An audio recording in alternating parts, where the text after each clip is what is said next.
Olha, que derrota histórica para o Bolsonaro, para o Trump e para todo o fascismo mundial, principalmente nos Estados Unidos. Olha, nos Estados Unidos hoje, que eu estava lendo várias matérias, é engraçado como os institutos de pesquisa estão fazendo igual estavam fazendo no Brasil depois do primeiro turno da eleição, tentando assim contar os cacos e falar, ó, gente, a gente não sabe o que aconteceu. Por quê? Os institutos de pesquisa falavam uma coisa que era até meio óbvia, comparado com as últimas eleições norte-americanas, que o Partido Democrata do presidente Joe Biden perderia a maioria na Câmara dos Deputados e possivelmente também no Senado. No Senado era assim, 80% de chance de perder e na Câmara dos Deputados 99,9% de chance de perder a maioria. Ok. E que o vencedor da eleição seria provavelmente o Donald Trump, porque os candidatos apoiados pelo Donald Trump do Partido Republicano estavam na frente, muito na frente nas pesquisas. Ok, esqueceram de combinar isso com os eleitores, né? Faltou isso. Os bolsonaristas aqui no Brasil, eu não estou no Brasil, mas no Brasil, ficaram falando que, olha, nessa terça-feira vai ter eleição, seria a terça-feira que passou, o Donald Trump vai ganhar, ele vai ser o presidente da Câmara dos Deputados dos Estados Unidos e o Donald Trump, ele vai ajudar o Bolsonaro a dar o golpe no Brasil. Vai ter intervenção no Brasil com o apoio do Donald Trump. Ok, e os bolsonaristas ficaram dias e dias na frente dos quartéis das Forças Armadas esperando o Trump ganhar a eleição. Eu falei aqui, eu falei isso na segunda, um dia antes da eleição. Eu falei, olha, as pesquisas mostram um cenário desastroso para o Joe Biden, mas o Trump, mesmo se ele conseguir essa maioria toda aí que estão projetando, não são de trumpistas. No Partido Republicano, tem gente que gosta do Trump e tem gente que não gosta do Trump. Tem um outro lá, fascista, que é o DeSantis. O DeSantis, ele tá conseguindo pegar muitos fascistas que eram pró-Trump pro lado dele. Então, não é uma vitória do Trump, não. O Trump jamais vai ser presidente, nomeado lá, chamado de orador da Câmara dos Deputados. Os bolsonaristas são malucos, malucos. Mesmo se eles tiverem uma vitória maior do que a projetada, isso não acontecerá. Ok. Ainda falei, fora o fato de que lá é um país não é terceiro mundo, pelo menos eleitoralmente, e lá demora. Olha, a eleição foi terça, estamos no domingo. Não contaram os votos todos. Não contaram. Pois bem, o que acontece é o seguinte, as pesquisas erraram, mas não erraram pouco não, erraram muito. O Partido Democrata ficou com a maioria no Senado. Já elegeu 50 senadores, lá são 100 senadores. Se tiver empate 50-50 em qualquer votação, quem desempata é o vice-presidente da República. No caso, a vice-presidenta Kamala Harris, que é a vice-presidenta do Biden. Ou seja, o partido do Biden manteve a maioria no Senado. Os bolsonaristas estavam até falando que com a maioria no Senado eles conseguiriam articular o impeachment do Joe Biden. E que conseguiriam, olha o nível da loucura bolsonarista, que o Trump seria o presidente da Câmara dos Deputados, ele ia liderar o golpe no Brasil, ele ia fazer um impeachment do Joe Biden na Câmara dos Deputados, e lá para o presidente sair, quando sofre impeachment na Câmara, tem que sofrer impeachment no Senado também para sair. Não é igual no Brasil, a Dilma sofreu o golpe na Câmara, e aí foi golpe, não tinha crime nem nada, e já saiu. Então, para a votação no Senado, já estava o Temer pagando propina para todo mundo. Não tinha como a Dilma ganhar. Se fosse votação no Senado com a Dilma presidenta, não tinha golpe. Mas não tinha golpe mesmo. Só teve porque o Temer começou a liberar propina. Tá, o que acontece? Lá não. Lá tem que ter na Câmara e no Senado para o presidente cair. Aí falava, vamos ter maioria no Senado também, o Trump vai articular e vai ter o impeachment do Biden. E aí vão convocar eleições e o Trump será presidente em 2023. A pessoa tem que ser muito burra pra acreditar no negócio. Olha, eu vou falar, tem que ser muito burro o bolsonarista, porque é 2 minutos de Google pra você ver que não precisa nem saber inglês, só ver as regras lá e você vê que não é assim. E aí, também sem saber inglês, você vê qualquer análise aqui em português, já falava, olha gente, o Partido Republicano está dividido, parte é pró-Trump, parte acha que ele é nocivo ao partido, o partido mais perde do que ganha com ele, que é melhor ter outro fascista ali. O Partido Republicano sempre foi conservador, sempre foi adepto ao nazifascismo, sempre.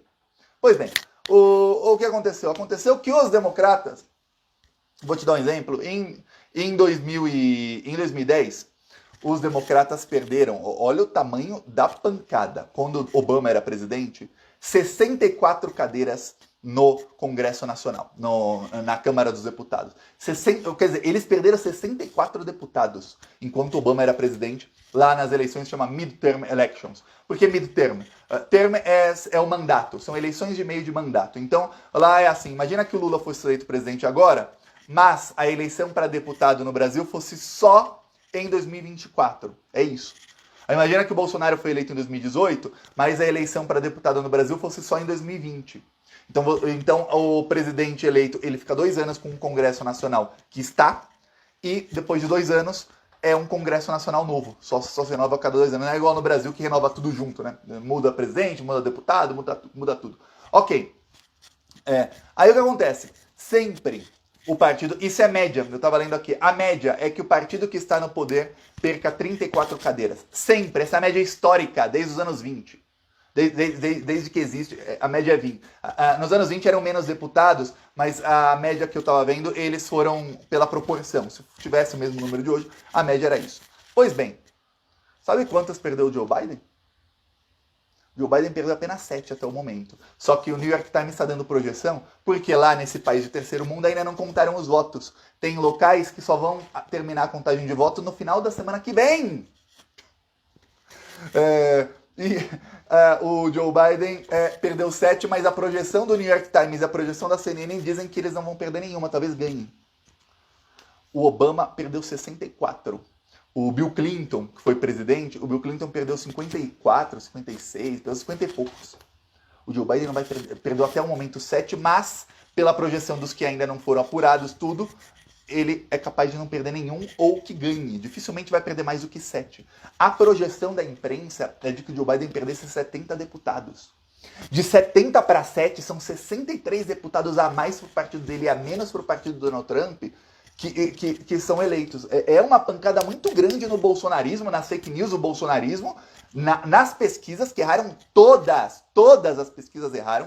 Lá a pesquisa para deputado é mais difícil, porque o voto, como é distrital, imagina a pesquisa, vai lá fazer pesquisa num condado lá que tem pouca gente, é muito difícil fazer uma amostragem correta. Mas mesmo assim, errou muito, nunca erraram tanto as pesquisas. Aí começaram a falar, olha, é porque a Suprema Corte proibiu o aborto em vários estados, tudo mais, proibiu também uma série de restrições que começaram a ser feitas, e aí o eleitorado foi votar, a gente que nunca vota resolveu votar. Vai falar, precisamos de maioria aqui no Congresso. Estão dizendo aí, alguns analistas dizem isso, outros dizem que é rejeição ao Trump, só que o problema do Trump não é esse, o problema para o Bolsonaro e para o Trump. Vamos lembrar, o Bolsonaro dos Estados Unidos, amigo do Bolsonaro é o Trump. Amigo, né? O Bolsonaro fazia tudo pra ele, chegou até a falar, eu te amo, Trump, uma vez. Lembra disso? Na reunião da ONU? Falou, eu te amo, I love you. O Trump nem respondeu, todo arrogante assim. Pois bem, mas o que é ligado ao Bolsonaro é o Trump. E o que acontece? Os candidatos do Trump é que perderam. Então, nos condados, nos distritos, onde tinha um candidato do Trump, que é trumpista, tentando ser deputado, esses perderam. Onde tinha candidato do Trump, trumpista, tentando ser senador, esses perderam. Então o Trump ia anunciar agora, na semana que vem, ele ia anunciar a candidatura dele à presidência dos Estados Unidos para 2024. Então, vamos lembrar, lá tem as primárias. Então, um ano antes começam as primárias, se começar no meio de 2023, e aí os candidatos à presidência têm que viajar todo o país e ganhar os votos nas primárias. Ganhando as primárias, aí ele pode ser candidato à presidência. Então ele ia anunciar agora. Outro que já está anunciado, todo mundo sabe que será candidato, é o DeSantis. DeSantis é outro fascista. Ele é muito mais nocivo que o Trump, viu? Por quê? Tá ocorrendo uma coisa no mundo inteiro, é que eu falo o desespero do Bolsonaro. Se ele tiver o mínimo de inteligência, ele vai perceber isso. Se não, os bolsonaristas ficam monitorando o Plantão Brasil e vão saber a partir de agora, viu? Tá rolando no mundo inteiro uma renovação do nazifascismo. Isso ocorreu na Espanha, ocorreu na Itália, ocorreu na França, está ocorrendo na Inglaterra, assim, na base da pancada, nos Estados Unidos e no Brasil vai começar, já começou, mas a partir de 2023 vai começar a acelerar isso. Que é o seguinte, os fascistas que estavam sendo eleitos e ganhando muita fama em 2016, 17, 18, 19 e 20, ou seja, nos últimos anos, esses fascistas, o pessoal fala, ele não tem papas na língua, ele é politicamente incorreto, eu voto nele porque ele fala o que pensa. Você deve lembrar desses argumentos, né? Pois bem, alguns conseguiram ser eleitos, tiveram governos desastrosos. Outros não. Na Itália não conseguiu ser eleito lá o Salvini, na Alemanha não conseguiu ser eleita, na Espanha não conseguiram ser eleitos, chegaram a ser o terceiro maior partido, depois caíram, perderam muito. Por quê? Porque Passadas as fake news, as pessoas vão se anestesiando das fake news desse discurso, vai passando Uai, seu app de vídeos curtos.